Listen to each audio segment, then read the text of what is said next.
Welcome back, ladies and gentlemen, to Canadian Football Central, CFL content for the fans, by the fans. And we have episode 18 of the Canadian Football Central podcast. And we are very, very proud to have Chris Milo on the show today. Thanks for joining us. Hey, thanks for having me. Yeah, so this will be interesting because we've done a lot of these now, and we've had some fan engagement with a lot of these, and I really like this year. We got a lot in this one here today, and so I want to get right actually into it. But just kind of for some background for some people who don't know, what was kind of your experience playing sports growing up, and what kind of got you into football, just kind of up until I'd say the end of high school? Actually, I started playing end of high school, to be very honest. I was 15 when I started playing football, but I actually grew up playing soccer my whole life, pretty much. From the minute I could walk, I was kicking the ball around, and I played hockey, I guess, like every other Canadian kid in Canada. And, so it was, I only played for about 6 years or so from like 4 to 10. So I don't know if you could really call that playing hockey, but learn how to skate, I guess, if you will. And then I just kind of played soccer, all year round, whether it was in the summer or indoor during the winter. And then the last year of high school, we, it was the first year they had a team. They said, okay, let's, we're going to have tryouts in spring and this and that. And so, okay, let me go. Was always a football fan, and my parents always loved watching football. And so I said, you know what, let me give it a try. And since it was the first year they had a team, it was only like offense and defense, So I ended up playing DB for a couple of weeks, and it was pretty cool, But it just came to a point where it's like, you know what, it's probably not for me, Yeah. So I just continued playing soccer, did my thing, and ended up going to watch the first game of the season, which was right by the house. So I said, you know what, let me go support the boys, and a lot of guys that were in my class. And I said, you know what, let me go see what's going on here. And they ended up scoring a touchdown late in the fourth quarter, and they kicked the extra point and ended up hitting the center in the back of the head. And I was like, oh my god, okay. And the ensuing kickoff rolled 5-6 yards, and I'm like, oh my god, I'm positive I can do better than this. So yeah. Next day we had gym class, and there was a few guys in the team that were in my class, and I was just kicking the ball around, and they're like, man, you got to come play, And I said, well, I don't know, the season already started. I don't know if I can. Yeah, come. Okay. So we go see the coach after school, and I'm like, listen, I don't want to do anything else but kick. I just want to kick the ball, kick and punt. That's it. I don't do anything else. He's like, okay, tomorrow we'll come to practice. Just bring your cleats, and we'll see what you can do. So sure enough, I get to practice, and I kicked 10 punts. And he's like, okay, you're on the team. I'm like, really? That's it? Yeah. I'm like, no field goals, no kickoffs. He's like, no, you're good. We'll figure that out as we go. I said, all right. And, so that was the kind of the beginning of that. And ended up getting the MVP of the team that year. There you go. Just goes to tell you how bad we were, I was the only guy putting up points every once in a while. But so that was pretty cool. Ended up playing at John Abbott College after that in CJEP. So played there for 2 seasons. And then played for the St. Leonard Cougars in the CJFL. Back in the day, we had a Quebec team. We always played the Ontario conference team, so we were in that conference. But, so played there for 2 years, and then kind of did a backwards kind of route. Playing for St. Leonard allowed me to kind of have that regional exemption for the Alouettes. A lot of the teams out west use it. They use it quite a bit. I know Edmonton, BC use it quite a bit. Calgary as well.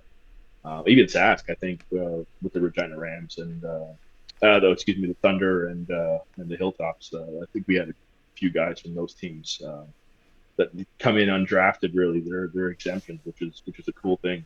Yeah, there's a guy I used to play hockey with who is now who is Yeah, on the Bomber practice roster, and that was exactly why that's he it. played rifles, and then the That's it. Bombers Winnipeg kind of Rifle. scooped him in. They're like, let's keep him away from everyone else, and let's Exactly. And then one guy that had a really good career was J.R. LaRose. And I'm not sure if you remember him from BC back in the yeah. day. He played for he was one of those in the CJFL out west. But yeah, so I played there. Ended up going to Alouettes training camp when I was like 19 years old. That was my first camp as a pro. There you go. And I didn't know how to, I was a better field goal kicker and a kickoff guy because it just came naturally. But I didn't really know how to punt very well. And the first CFL head coach I had was Don Matthews. So go to training camp. I'm a 19-year-old kid. Damon Duval was the kicker at the time, and we were working on punt. And so Damon had his reps, and he said, "Okay, go ahead, take the last rep." So I ended up going in, and I shanked the punt, and then you just see Don just kind of like rolling, streaking so fast with his golf cart, pulls up right behind me and just rips me a new one and just laced into me for like 5 minutes. I'm like, Jesus, is this what I'm looking forward to? But it was a kind of a cool welcome moment to the pros, and Yeah. there's no putzing around. It's this is real life. This is the real deal. So it was cool to get that experience. And the year after, went back. This was in 2007. Went back to camp. Actually played preseason against the Argos in June, and then went to Laval in August, which was kind of different kind of way about it, but it was cool. There you So I go. do I do have like a small follow up question because we actually Yeah. had Dean Faithful on earlier 2 years Yep. ago, and he played soccer out in England. Yep. So do you think soccer helped you with your kicking field goals? Oh, definitely. Yeah, 100%. I think that's the base for the majority of the guys. I know there's Yeah. a lot of Australians and Aussie rules guys, and even some rugby guys that come in. But I want to say 90% plus are soccer guys that Yeah. kind of just graduated. Look at Aubrey in Dallas, who I think he was drafted by TFC, if I'm not mistaken, in Toronto, and ended up going to Dallas, and we all know the rest after that. So Yeah. Well, I mean, even like I remember like when I played on my team and we needed a kicker. And our coach was like, "Hey, somebody hang around and go to soccer practice and tell me who's got a good yeah, leg." Like that was that's it. go drag one of those guys over our field. Like That's it. Exactly. he kick the ball far. Stick a football in front of him, see how it goes. Exactly. You don't even come to practice. Just come on game day. Well, and that was the thing that it reminded me of when you said how like the coach would just say, show up to practice tomorrow. Let's see how it goes. That's kind Yeah. of that seems to be kind of the football way to do things. Like I even remember one time when we were struggling, we needed another old lineman or whatever. He was like, walk the halls, find a big guy, That's it. walk the halls, Just find a find a big guy. guy, drag him to practice. That's it. Hey, if he looks the part, maybe he can play the part too, right? Exactly, yeah. No, definitely. I wonder if that Jacksonville player, that kicker there, was a soccer player because that guy can boot it. Yeah. Yeah, he definitely can. I think it's Cam Little, right? His name, if I'm not mistaken. Yeah, kicking Yeah, like and he's 7 yard field goals. yeah, and he weighs like 150 pounds. So he's it's crazy what to do with the footballs nowadays. Yes.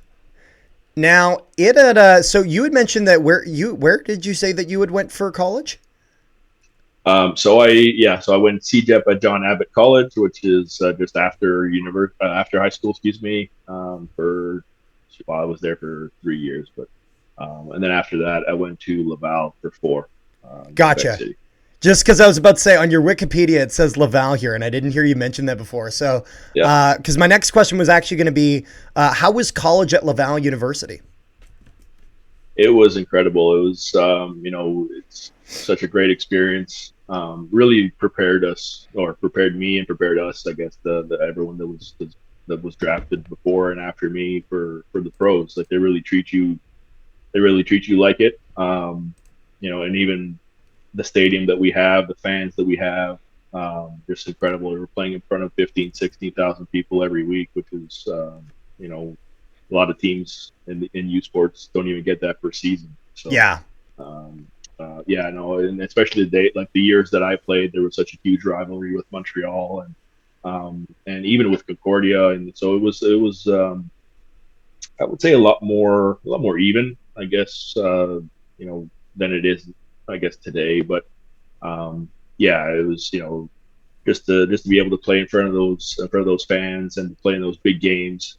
Yeah. It definitely gives you uh, a bit more of an edge when you come to the pros. You have a bit more experience when it comes to that. Yeah, I mean, from everything that I've seen, even nowadays, that Laval, as far as U Sports goes, kind of typically draws one of the better crowds Yeah, for their games in U Sports for college. yeah, So, definitely. I think they average about 14, 15 a game. So yeah, it's very good. yeah, and that's why a lot of people call they want to have a CFL team over there, but the Yeah. reality is that they already have a team, so they don't really need anybody else to come in their stadium. It doesn't hurt you seeing U Sports do that well. It could use it. Exactly. What would you say is your best college memory? One football and one non-football.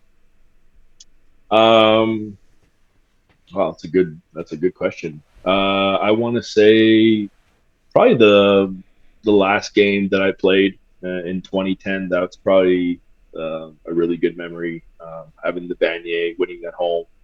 Having the kind of finishing the game with a nice little snow flurries and under the bright lights. It was a special moment, just celebrating with family and friends. That was a really cool deal, and I think I had tied the Vanier Cup record for most field goals in the game too. So Oh, there that you was go. a special moment as well. So um, off the field, um, I don't know. That's a good question. I think that really just learned a lot about myself and gained a lot of life experience. I guess leaving home. I think that's something big for anybody of our age at that time. And so I think that yeah, that's as far as the memories that I've had is just kind of recalling how I grew up and how I became who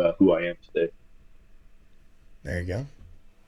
Okay, so I will widen this up. So I was gonna say, what was your favorite city to play in, but I will put it out there for U Sports as well. Yep. So CFL, U Sports.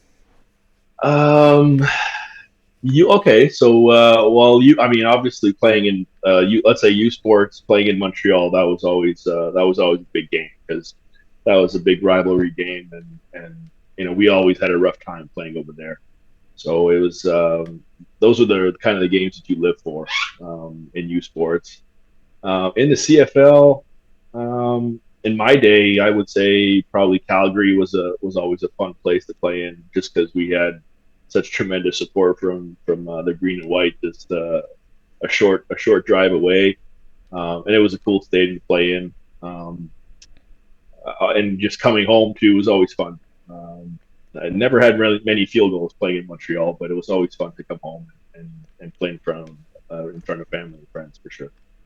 Yeah, absolutely.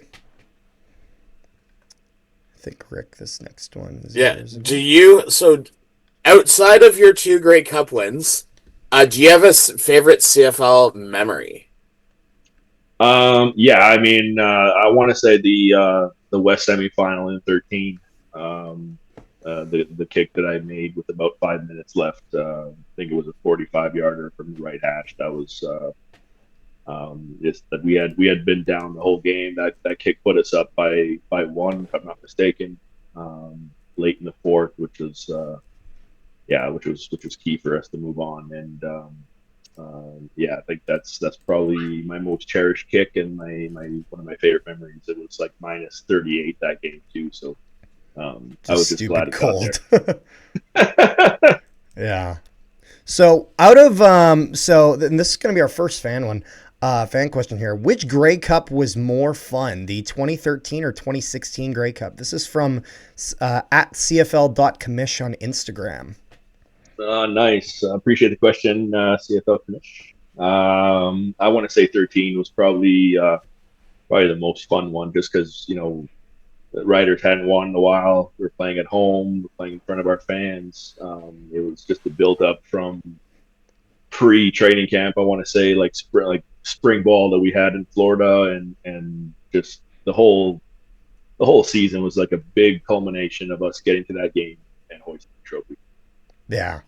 Well, I mean, I also have to imagine with it, it's also the first one. You know what I mean? That you had Yeah, of your for two sure. that one. So there's got to be, imagine something special Definitely. about that. Definitely.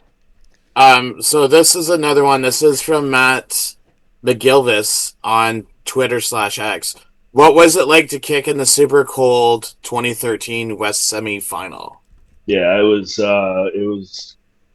crazy. I'm glad it. I mean, I think I had to kick like 6 field goals that game. The first one I rang off the post, and it just got colder and colder as the night went on. But yeah, that's probably one of the coldest games I've ever played in my life.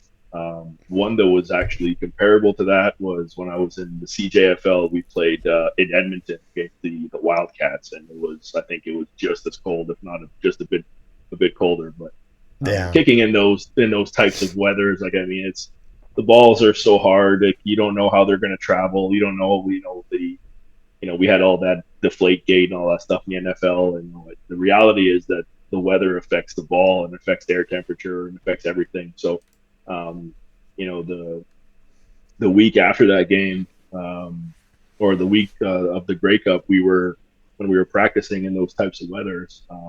Our punter Ricky Schmidt at the time, he took 5 balls across the field, punted 3 across, and they all popped on as soon as they landed. And I'm like, listen, we only have 2 balls left for the rest of the week, So just to give you an example, it's like, you know what, let's just save them. So you don't know how balls are going to travel in those types of conditions, but just happy to be able to come through for the boys. Yeah. Next question. This is also from Matt McGilvis. What was it like to play in front of the crazy 2013 hometown Grey Cup crowd?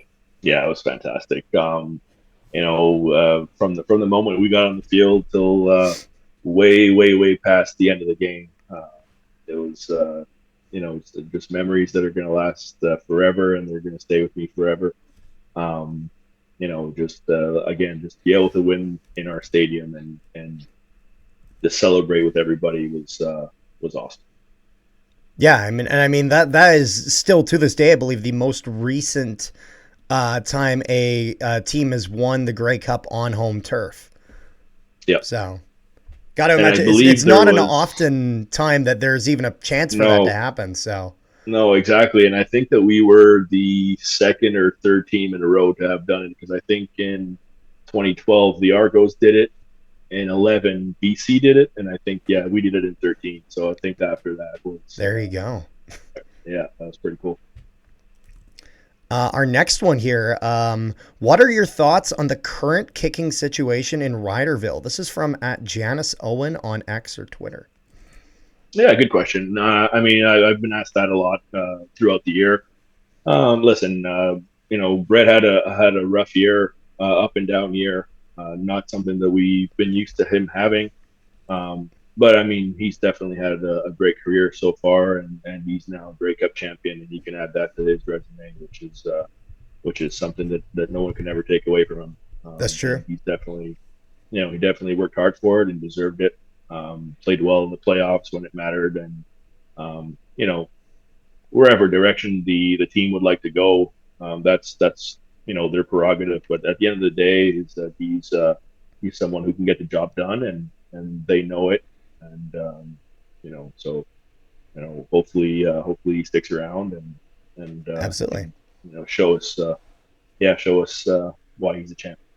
Yeah, I mean, this was kind of a point of discussion throughout the season, was whether Saskatchewan would actually try and make a move for somebody else or not. I remember me and Rick even having conversations regarding if someone like Harala, who could potentially be moved. And I think we now heard that the Riders actually did try to maybe poke around and see if Toronto would be willing. Yeah. Toronto wasn't.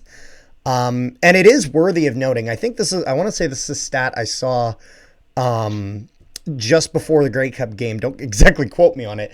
But it was that despite his kicking percentage he had throughout the regular season, his career playoff kicking percentage was like 91%. So as much as there were concerns regarding his kicking kind of throughout that season, his playoff numbers had actually been pretty good. And even over the course of his career, his percentage had been pretty good in Saskatchewan, again, despite the fact that there were some that were missed that year. And at the end of the day, like you said, he's a Grey Cup champion and nobody can take it away from him. Exactly. So, is there a reason or meaning behind your jersey number? I was always curious about this. Good question. Yes, actually. So growing up, I always wore the number 10, playing soccer, and just because I guess when I'm a big numerology guy. So I guess when you add up all my birthday and month and this and ever, it adds to a 1. So 1 plus 0 is 1, and I always wore 10 growing up. And there you go. there was one year later on in my soccer career, I don't know, I think we were on a family vacation and they were giving out numbers, and when I came back, 10 was gone. So I ended up saying, well, you know what, 1 plus 9 is 10. So I ended up taking 19, and yeah, away we go. Yeah. Now, although I do see here, correct me if I'm wrong, at one point in Ottawa, you wore number 30. Is that correct? Yep. Yeah, I wore 30 in Ottawa. So when I got to Ottawa in 15, I believe it was Jock Sanders, the running back, had 19. And 10 wasn't available either. 1 obviously was Hank. So I'm like, you know what? I'll just take the number that I was drafted at. So I was drafted 30th overall. And, oh, there you go. so there we go. I like how there's meaning behind all of your jersey numbers, not even just one of them. Yeah. I like that there's a bit of a theme there. Very superstitious. Yeah. This is another fan question, actually. This is one of my favorite ones. That's a really good one. You were tied for the longest punt in CFL history at 108 yards. I've watched punt. It's a fantastic punt. Is this your personal best, or have you kicked it further in practice? This is from @outside_swing_510 on Reddit. Yeah, good question. The answer is no. I've never kicked it further than that. That's definitely the first I kicked the ball in my life, for sure. And good old Saskatchewan wind definitely helped that one. There you go. It's funny. I almost wondered if the answer would be that you didn't know, as I have to imagine. I'm assuming you don't measure every punt you make in practice. No, actually, so I was told by our PR lady when she was, as soon as it happened, actually, she got a text and she came up to me on the sidelines. Hey, you just tied a CFL record. And I'm like, oh, like, okay. And I was just thinking about, like, shit, we just got, I didn't give our defense good field position and we got a single, and I'm like, I wasn't even thinking about that, so I was like, oh, cool. Now it's actually pretty neat when you think of it. I mean, in your defense, that a lot of that was that ball just kept going and going and going. Like, it just kept. Yeah, definitely. We were left hash, and coach said, let's try to kick it across the field. And I said, are you sure? And just because of the wind. And he's like, yeah. Like, okay. So my goal was just to put it over his head, and I guess like I said, the wind did the rest. Well, and the question is, what do people remember about that game?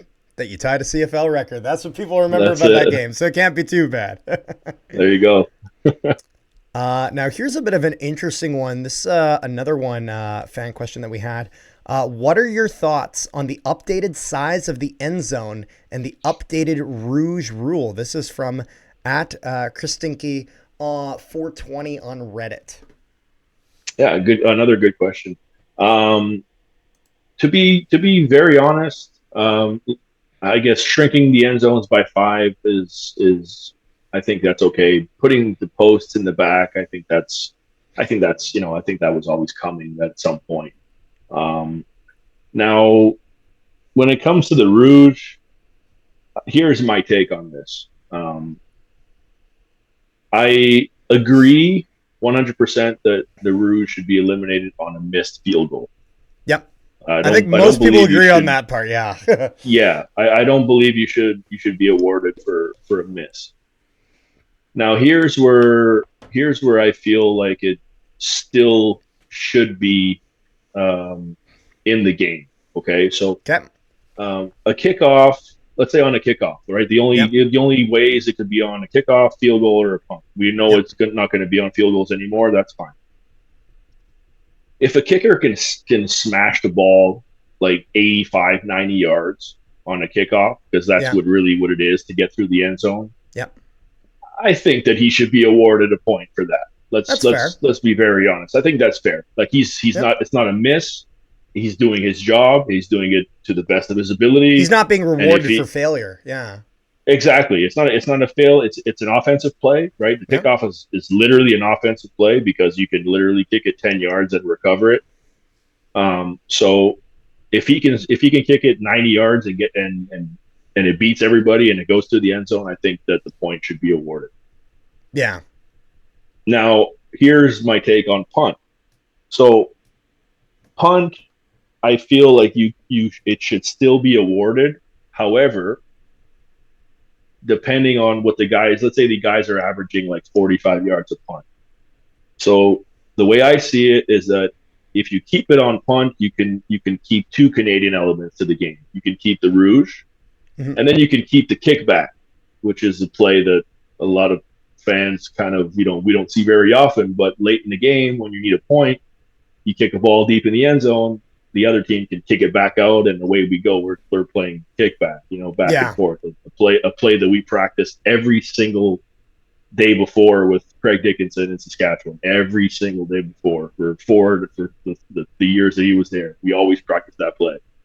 And so I feel like if you're punting from, let's say, the 45 and like beyond the 45, so let's say the 45 to your end zone, like if the ball's on a 45 and you're punting it and it goes in the end zone and you don't bring it out, I think you should still be awarded a point.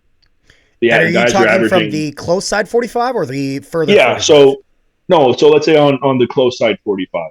Okay. So you gotta think it's 45 to the goal line plus there's 15 yards. So it's like, Yeah. let's say it's 60-yard punt. Let's say it would go through, but a 46-yard punt would get you a Rouge if give it. So I Interesting. think that I think you're rewarding players for doing their jobs and eliminating it when they're not. So Yeah, eliminating the that's true. miss on the field goal, which is fine. But if a guy can smash a 60-yard punt in the air, why should he be, why should he be penalized for that? You know Yeah, what I mean? yeah, that's fair. So and then if he does kick, let's say a 60-yard punt and he's in the end zone, now you're 5 yards deep or 10 yards deep. So now the guy's got to either run it out or kick it out. So now you have that kind of that Canadian element that stays, and I think that could be Yeah. something that they can look at. No, and I think that's a fair point. As I think what and me and Rick even this past weekend we had streamed the Ohio State Michigan game down in the States, big game that they Yeah, had. And huge one of the game. Yeah, biggest things that and it's not like I've not watched college or NFL football before, but one of the things that is the biggest drastic difference is the severe lack of special teams when I compare it to the Canadian, like the special yeah, teams in the Canadian game. I find to just be just head and shoulders the best in football. There's just a lot going on. There's like special teams is a lot more important in a sense. definitely. And so, and I find it interesting how you kind of set up that distinction. Cause I mean, I've heard of other people talk about ways that they would have modified the Rouge rule. Cause from everything I've heard, majority of people are pretty pleased with if you miss a field goal that they're Yeah, not rewarding that. It yeah, seems like, I think the only thing that was questioned was the punts or the kickoff.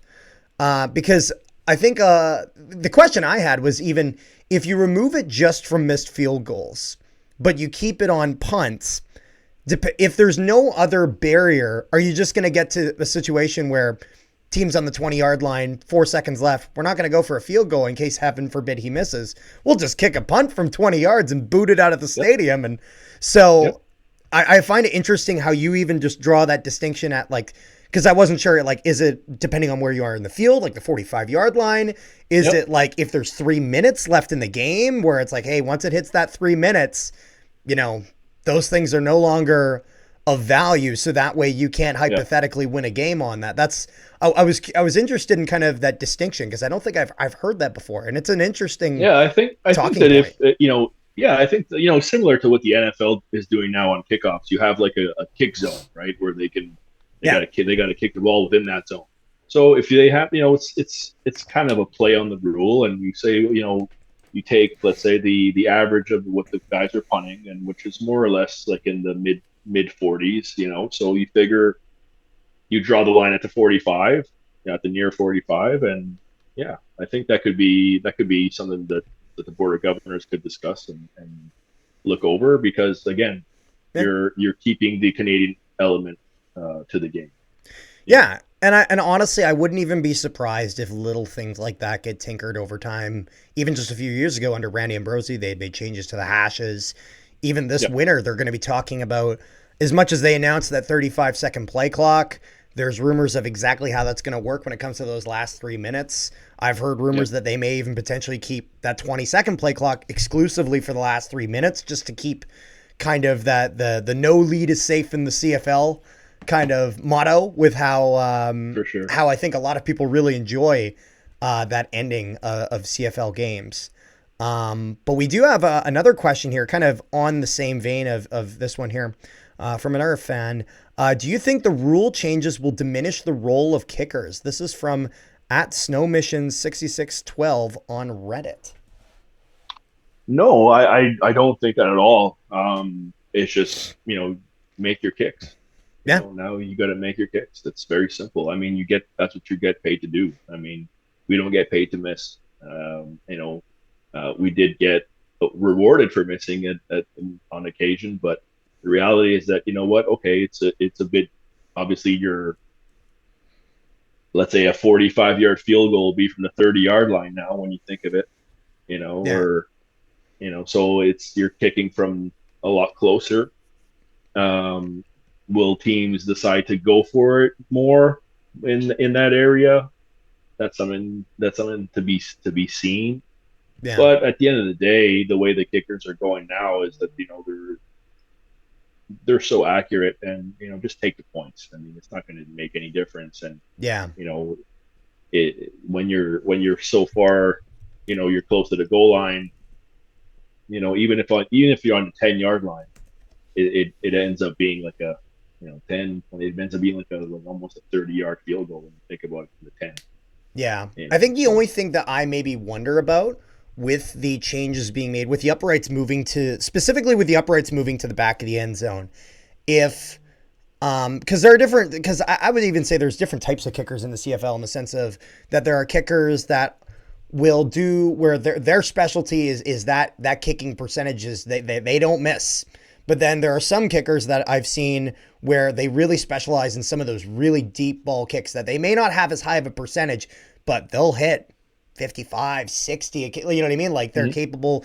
I almost wonder if maybe some teams will focus a shift more towards some of the deep ball kickers that can really kick some of those further kicks. I don't know if that will happen. I'm curious.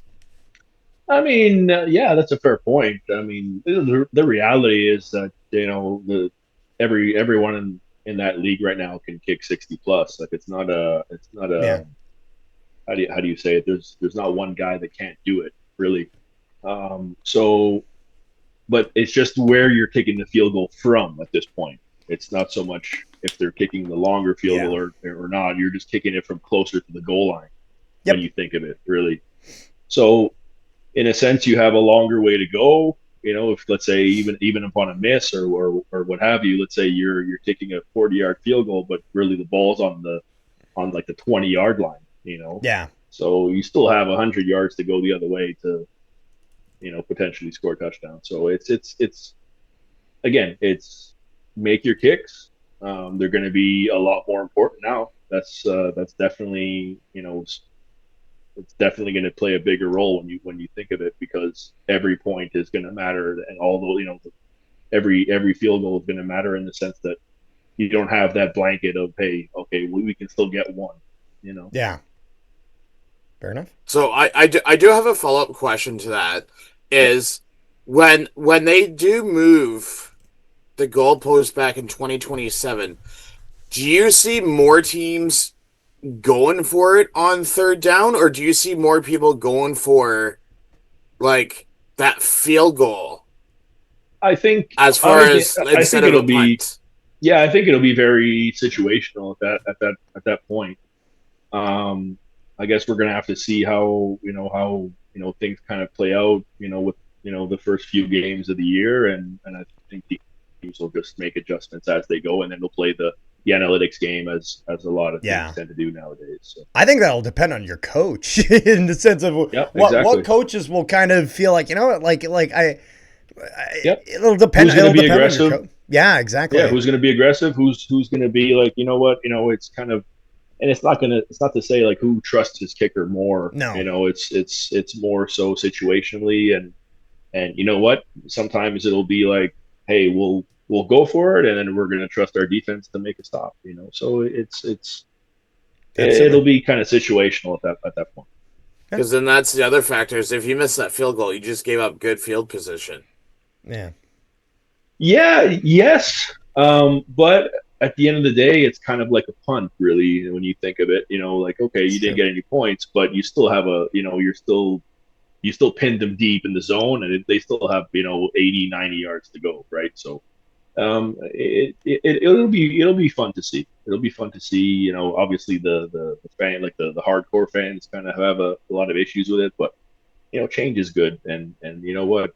Worst case scenario, they come back to the way it was. So it's Yeah. we'll see how it goes, and then kind of go from there. Yep. So this is a fan question. They asked, what are your thoughts on Quebec City as a possible expansion city from Rockford 853 OKG on Reddit?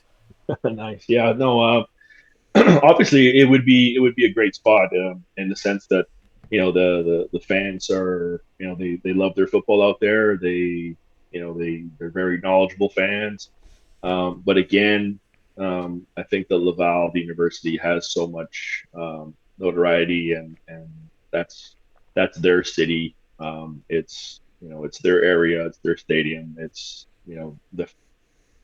the fans are huge Laval fans, and in turn become Alouette fans. So it'll be extremely tough to get a team in Quebec City, in my opinion. Interesting. So here's a question I thought up on the fly. So you're one of probably few people that I have been able to do this.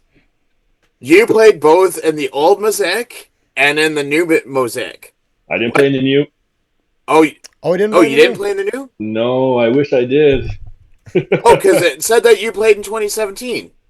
No, I did. I played in Edmonton. I played a couple of games for Edmonton in 2017, but I didn't play in the new Mosaic. Oh, okay. That because Ah. Yeah, I was gonna I say, wish I would you did, prefer the old Mosaic to the new I was about to Mosaic? say, But we'll reframe the and question. I'd How was the probably old Mosaic Stadium? yeah, and I'd probably still say the old girl. That's for sure. Yeah, no, I that stadium was awesome. I actually watched the live stream when she came down. It was an emotional day, tough day. There you go. Did you yeah, it's funny. Oh, go ahead, Carter. have you been to the new Mosaic Stadium? Yep, yep. We were there 2 years ago. We had our 10-year anniversary. Oh, It nice. was yeah, it was nice. They brought us in. We spent a few days. It was really awesome. They take really good care of us. There you go. Um, yeah. So I was gonna say, it just kind of reminds me of us, like in Hamilton, because like if you think about it, Ivor Wynn is on the same ground, just turn Yeah, I don't know why they did sideways. that. Oh my God. So that's one that I did play in both. So I played in both old and new. Same with Winnipeg. I played at Canadiens my first season. But yeah, I don't know why they did that switch in Hamilton. Holy, the wind is just brutal, brutal, brutal, brutal. Big mistake. The only thing Yeah, that Rick, what were you guys doing in Hamilton? What were you doing? listen, it's not me. The only problem that I have with it is outside of Lot E where the tailgate is and the few houses around the area that you park on their lawns, Yeah. That's there's so really not much strange to me parking. when I visited. I'm like, what? We just drive in this guy's lawn and give him a 20? What the hell is this? Like, Yeah, pretty this is much. so Yeah. weird. Or you could just be like me and just leave my car at my house and just walk 15 I know, minutes. but it's There you weird when go. I'm walking to the stadium and I look at someone's front lawn and instead of seeing this beautiful flower bed, I just see like a Ford F-150. Yeah. It's strange. And you know what's funny about that, Carter, is the city tried to stop people from parking on people's lawns, Oh and yeah. yet people Oh, people are still I'm sure it parking. was bad when there was a gas leak and they wanted to rip it up, but they couldn't because someone parked their Chevy on top. And it's just like when they tried to shut down our tailgating. It's like, listen, the city tried to Oh, that two didn't people go tried well. to shut it down, and it's like, listen, that's not happening. No. So the next question is, what was the most challenging moment of your professional career, and how did you overcome it? I think being let go from Sask, just one game in 15, that was tough. Um, wasn't really expecting it.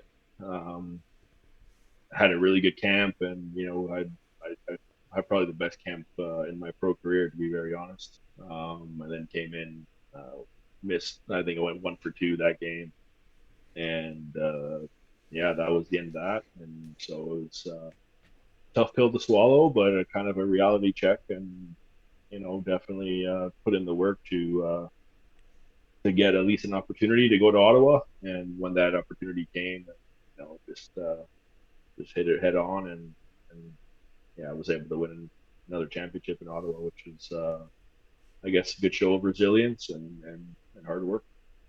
That's gotta be tough for like even like, and I'll just use someone like just like an American coming up from the States is you go to camp, you have a good camp and everything, and then you make the team, and then like in the CFL, nothing's guaranteed. Like you could Yep, just make the team Yeah. one day, move your family up here, and then that's Well, it. that even they cut you, and then you got to move back, and I was about to say that even reminds me of what I even like. I mean, if we look at this past year, look at like Kadeem Carey, prime example over in Toronto, wins the Grey Cup with them.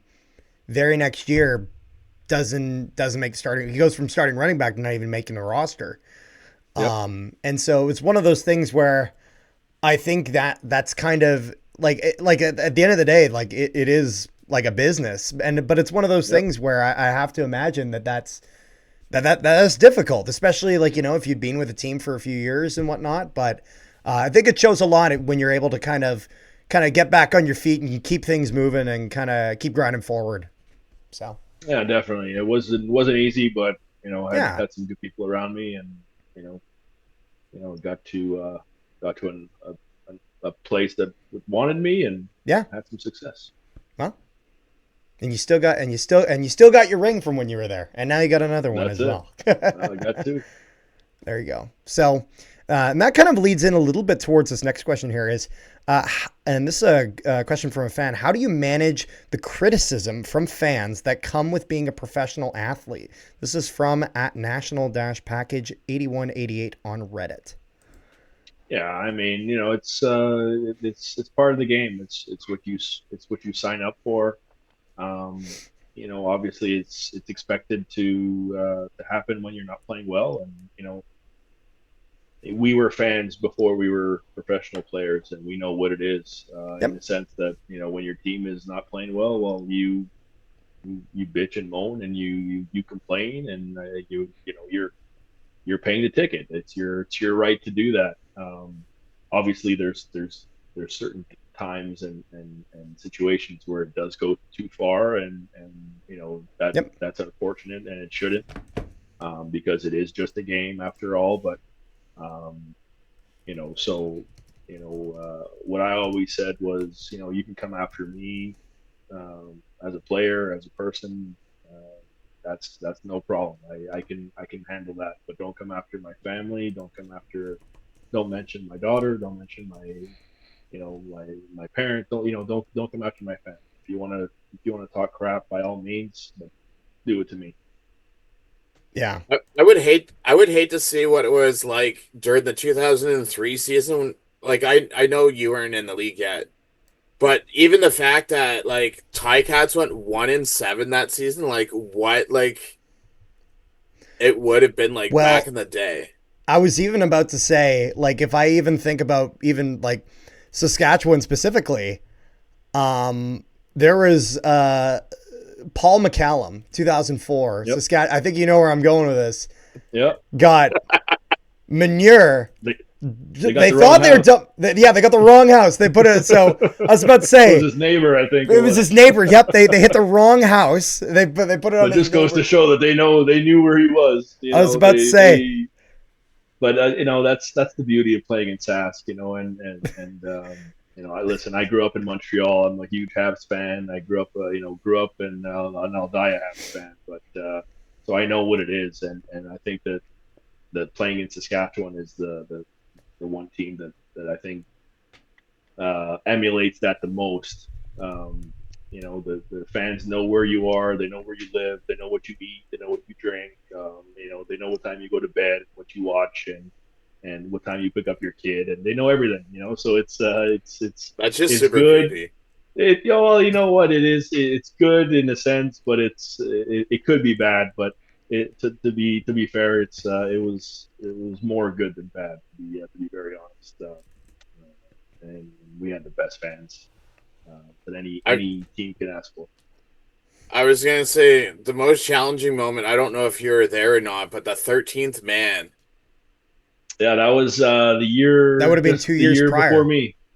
Yeah, Yeah, one because or you 2 years were prior. Yeah, yeah, because that was '09 and you came in. oh You were nine. drafted Yeah, I came in 2011, right? 11. Yep. That's right. That's right. Yeah, I two would years I would have before. hate to have been with that coaching staff. Believe me, Like that we still hear about it today. Well, I mean, to be fair, it was only a few years after that you guys were able to win it. You won it on home field, and then of course Yeah. this year against Montreal, they were able to kind of get their Yep. redemption that way. So it I was all probably the only worked guy out. wearing green in Montreal too. It all worked well for them, but here's another one. What is one good thing and one bad thing about the CFL behind the scenes that fans are most likely not aware of? This is from @Rider Coverage on Instagram. That's a good question. My God. Uh, Behind the scenes, I'm not sure. I think the fans are pretty well versed in CFL. They know really what's going on. There's not much really that the teams are hiding what or anything like that behind the scenes. But what I was gonna say was if you compare kind of like nowadays to like back then, yep, like even when I graduated in '05, social media and that wasn't big back then. So you no, didn't yep, have Twitter, you didn't have Instagram. Yeah, The only way that you'd find out about things going on would right, be either on the news, and yeah, even or then if the you news wouldn't, or in the paper. yeah, or if you knew somebody, or yeah. Now everything's pretty much all in the open, really. It's hard to keep things a secret, and with everything, there's so many rules and this and that yeah, so everybody's kind of just doing their own thing within the rules, and doing it to the best of their ability. So, yeah. and what was the second part? I guess was Yeah, it was what's one good thing and one bad thing about the CFL behind the scenes that fans are most likely not aware of? the good thing. I think that from what I've been hearing is that I think they're going to start hopefully pushing to have a bit more exposure. I think that would be the best thing. Just to get the game going a bit, a bit more out there as far as visibility. I think that could be a good thing. Yeah. And I think that's always a point, a talking point throughout the off seasons, how they can improve the product for the fans. And I think the one good thing about the CFL is that we are accessible to the fans as far as players, and we really, I think we're more accessible than any other leagues. Yeah. And we really cherish you guys. Like without you guys, we don't have a league. So it's you guys make it what it is, and just the fact that there's not so many teams that just makes it even more tight knit, if you will. Yeah. And yeah, I think that I think we love you guys just as much as you guys love us, which is a good thing. You don't really see that very often, or you don't really hear it very often. I'm sure that in the other leagues, the players do feel that they feel the love from the fans, but I think it's a bit easier for us to kind of give back and do these types of things. Absolutely. It's And I it's think it's not even that. Like, for example, I don't want to throw this player under the bus, but there's a No, player in no, hit. no throwing players under the No, bus. don't no, throw no, anyone it's not under a. the bus, Rick. Don't do It's not a bad. It's not a it. bad thing or anything. Yeah. Like, I would say ever since I've been a Cat fan, like a couple of weeks ago, I ran into Deshaun Amos's brother because of his jersey. I've met some players' wives in the stands because I sit beside the section that I sit in is beside the family section. So Hmm. like you get to know players like Yep. outside of um Yeah. just Yeah, on a more football. personal level, for sure. Yeah. Well, even like one of the things I was mentioning, because I was at I've never been to the Grey Cup. I went to my first Grey Cup this year because it was here in Winnipeg. And I was at the Grey Cup Festival, and something I found interesting was I was standing in the convention center on the bridge, kind of between the two Yep. portions of it, Yep. in Winnipeg, and I just found it interesting just because it was firstly it was packed, it was an awesome kind of event festival, and I just found it interesting because I would just find just players just walking around. Like I saw Stiegel there. I'm like, hey, Stiegel, can I get a photo? He's like, yeah, sure, and just Yep. but it's interesting in the sense of if this were the NFL, there'd be like a SWAT team around him. There'd be guards. They'd be Yep. like guiding him down. They'd be like, clear the way. We gotta get him through. Like, and so it's one of those Yeah. things. And I'm not saying that there isn't a reason for that in the NFL, and I totally understand why that is. But there's something nice that there's kind of that trust that they can just kind of walk around and people can just kind of respect each other's personal space Yeah, for sure. whilst being able to be like, hey, kind of respectfully, like, can I get a photo if possible or something like that? And For sure. because I like that there is able to be that connection and that trust kind of still exists because it just certainly is a trust thing. And there's, Definitely. we think about professional sports, that's not common. You know what I mean? Exactly. And you know Nowadays, at what? For least. us, like for the old timers, like I've yet to go to a Grey Cup, like you know, embrace that whole week. I've been to three Grey Cups, but I've always been a member or playing in it. But I'd like to experience that and just to go and experience Grey Cup week. I think in 27 we have Grey Cup in Sask, so I'm gonna probably plan to go to that one. That'll probably be a good one to go to for sure. So, but yeah, it's all players talk about those festivals, and guys that have been to it can't say enough good things about it. And yeah, I think that's what makes our league so special. Absolutely. So Chris, I don't know if you know this, but this year would have been year two that we did it. So there's a bunch of us fans that get together Labor Day weekends. Okay. Over Labor Day weekend, we walk from Toronto to Hamilton and raise money for CFL fans fight cancer. Oh wow. Okay. It's from So we BMO start, Field all the way yeah, to we all the Oh way my to goodness. tailgating in Hamilton. Over, like, obviously we don't continuously walk. Like, we'll stop at a certain point and then we'll go home and sleep, and then wherever we stop, we'll continue from there. Okay. Yep. Hey, So you're like still doing the I was just you're still mentioning that walking. because I just mentioned that because like behind the scenes stuff, like, not, I'm sure you didn't know about it. Like, there's Not at all. Yeah, that's pretty cool. this year for last leg, John Murphy from the Argos came and walked with us. Pinball came and met us.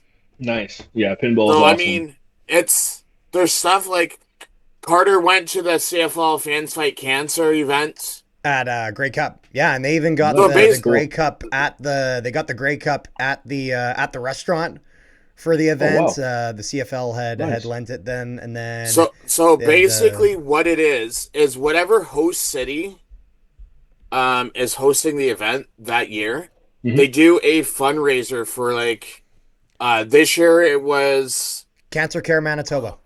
yeah, Cancer Care Manitoba.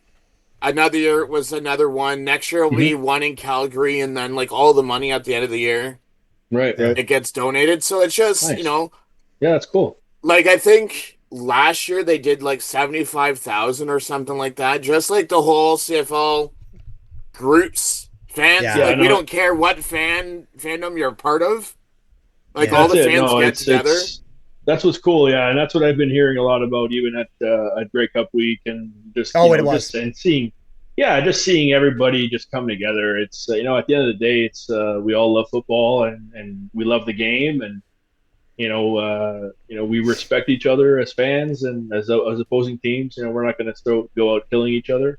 But Yeah. I think that's the good thing, is that there's like you said, there is a respect, there's a trust, and that's the good thing about our league. Yeah. I mean, like Grey Cup weekend, as much as it was Saskatchewan versus Montreal in Winnipeg, so you'd expect, some Montreal fans, some Sask fans, some Winnipeg fans. Yeah, Grey Cup week, it is everybody. It is yeah, all it is. 9 teams. There are people that have come all across the country. It's really just a celebration of Canadian football. And Yep. even like that CFL Fans Fight Cancer event, I can't say enough good things about it. It was a ton of fun.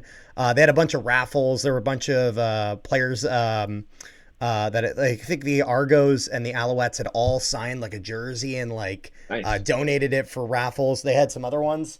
I Nice. even That's That cool. participated in the raffle and got pretty lucky with this beautiful I was Ottawa gonna say that's Renegades. nice. This Ottawa Renegades so jersey I found there. So That's nice.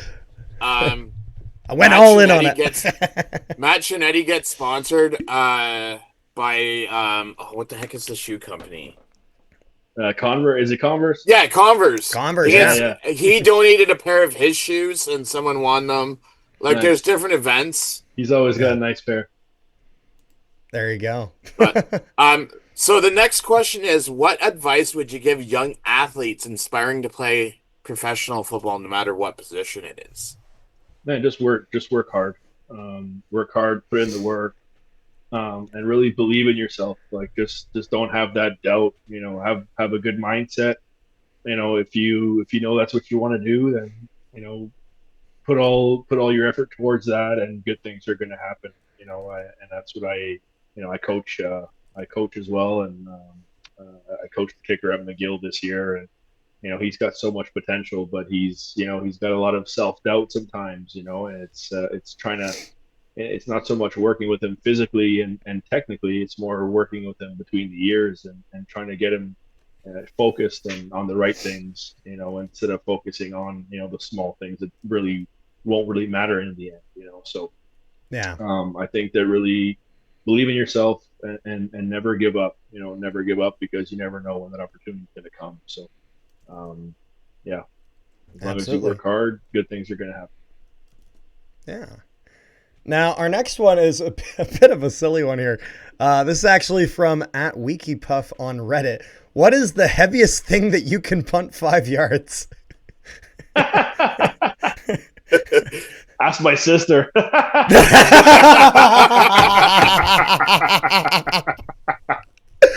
Oh, there you go. Oh, That's okay. funny. Yeah, I was man. about to say, I don't know. What's the heaviest thing he's tried to punt 5 yards? He probably doesn't want to I don't hurt know. himself. No, it's I don't know. I definitely I think the one thing that's come close is with like a heavy rain ball. Those are the worst though. That's how you get hurt really fast. Yeah. And then our next one was an interesting one. What is the weirdest thing that you've ever had to sign along with your strangest encounter with a fan? So, Uh, just to put it I don't out know there if while I you're can. I don't know thinking, if I can answer that question. Uh-oh. just to put it out there, we've had people bring car engines. We've had people this year brought a coffee maker to Hamilton, dresser drawers. I've Yeah. definitely signed a few cars in my day. That's for sure. But I know what in SAS they had that one that was covered in. It was like the SAS car or whatever it was. But I did that. There's some other things that I can't say. Uh, Fair What's enough, the fair enough. strangest thing you uh, can say? I don't know. I'm trying to think now. I don't know that there's just so many like just like random shoes or a baby's pacifier or just Baby's pacifier. That's a new one. in SAS they have everything at the store. They got every single thing you could think of. Oh So yeah, no. If there's any household item you can think of, they have one yeah, with a they rider logo have it. smacked on it. That's it.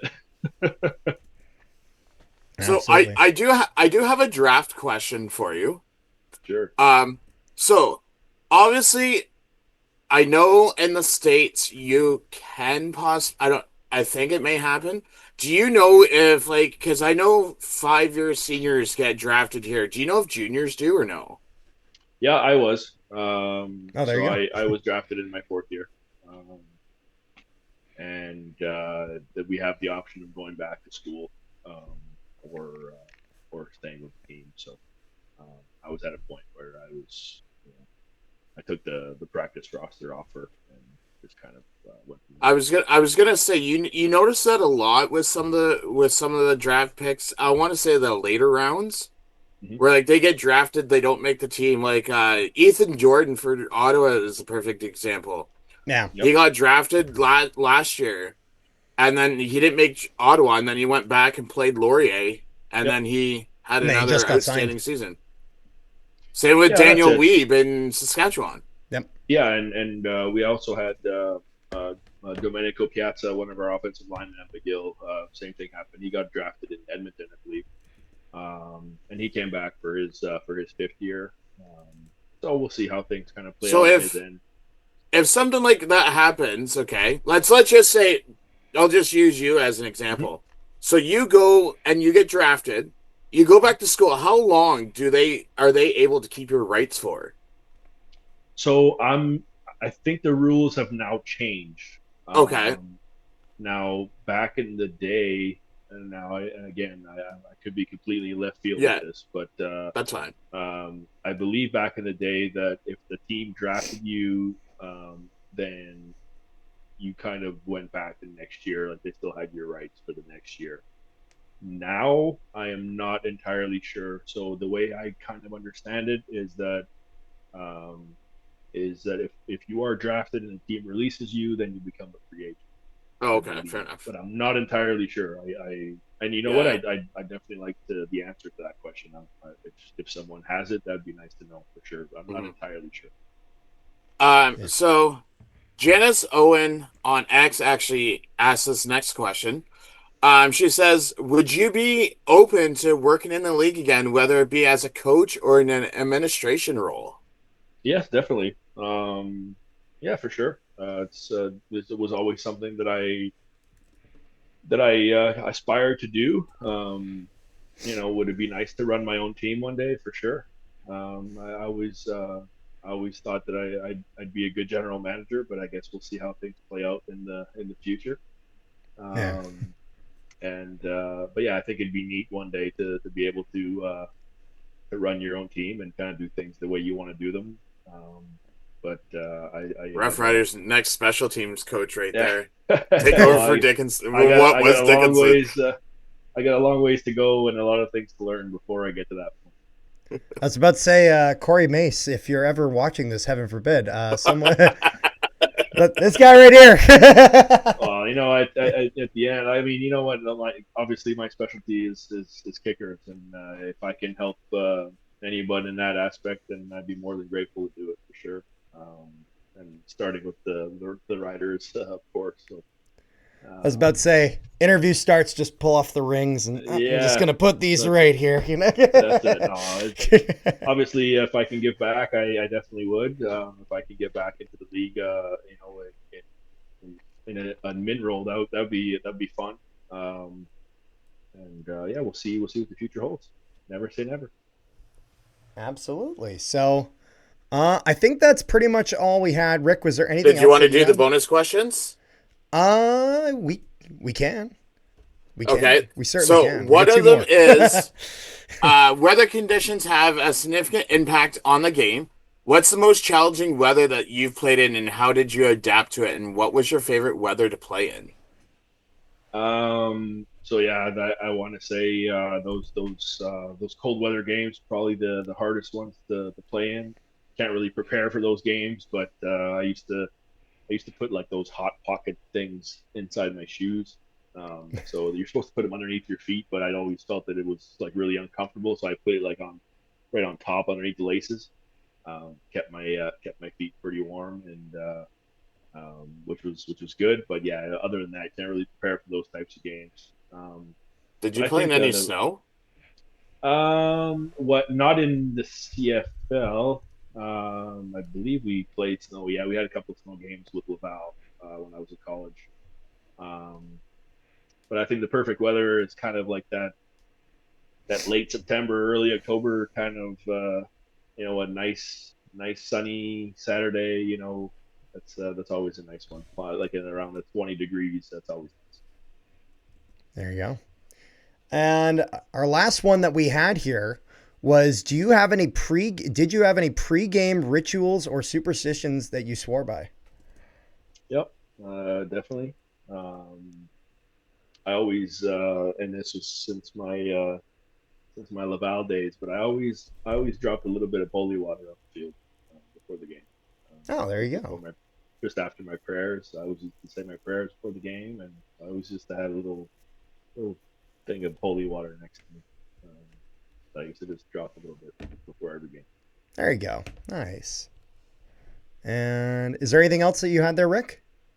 Anything that Chris that you want to throw out there? Yeah, anything you want to promote? Anything Um, like that?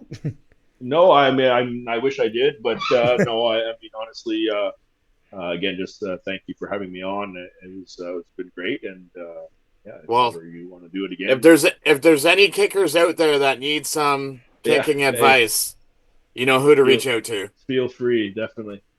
There you go. Well, thank you so much thank you so much for joining us. We appreciate you giving your time, as we very much enjoyed this, and also for answering all the questions. Thank you to everyone who submitted questions as well, Yep. as we loved being able to have those in here. So, if you guys haven't already, make sure you guys leave a like on the video, subscribe to the channel if you haven't already, and go watch that incredible 108-yard punt if you haven't. It's a good watch. It's a good watch. So thank you, Thanks Chris, again. for joining with us, and thank you to everyone who tuned in and gave this a listen. And so peace, love, and positivity, and we'll see all you guys next time. So take care.